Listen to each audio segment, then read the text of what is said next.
Ce 8 septembre 2022 est malheureusement un jour historique, la reine Elisabeth II est décédée, à l'âge de 96 ans. La nouvelle a été confirmée par le palais de Buckingham. La reine est morte paisiblement à Balmoral cet après-midi. Le roi et la reine consort resteront à Balmoral ce soir et retourneront à Londres demain, a-t-il indiqué dans un communiqué, une annonce accueillie par une énorme émotion au Royaume-Uni où Elisabeth II était très populaire. À la minute où son décès a été constaté, s'est mis en marche tout un protocole funéraire détaillé à la minute près et conçu il y a déjà plusieurs années.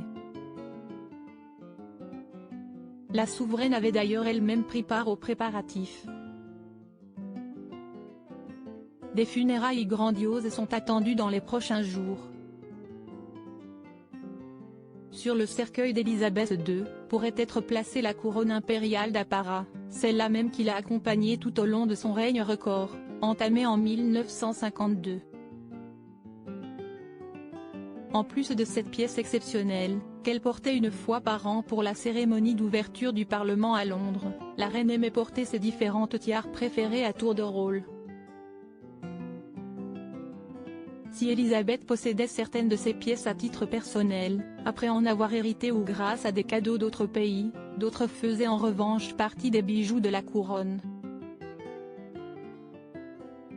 Si est d'ailleurs le cas pour la couronne d'État George IV, qu'elle portait lors des grandes occasions officielles. La reine avait un attachement tout particulier pour la Queen Mary Fringe Tiara en diamant, portée le jour de son mariage avec le prince Philippe. Une tiare qui a récemment fait parler d'elle lorsque la souveraine l'a prêtée à sa petite-fille la princesse Béatrice pour son propre mariage, célébré à l'été 2020 à Windsor.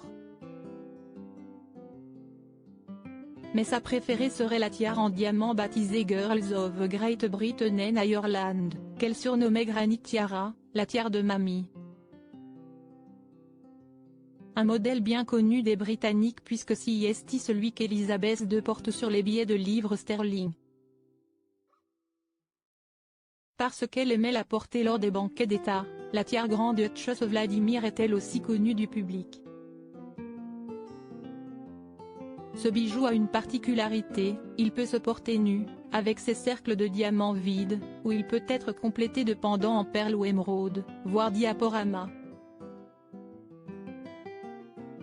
Il faut également ajouter à cette collection l'impressionnante Alexandra Kokoznik Tiara, héritée de la reine Alexandra, épouse du roi Édouard VII, la Burmese Ruby Tiara, qu'Elisabeth II avait fait faire en 1973 avec les rubis qui lui avaient été offerts en cadeau de mariage.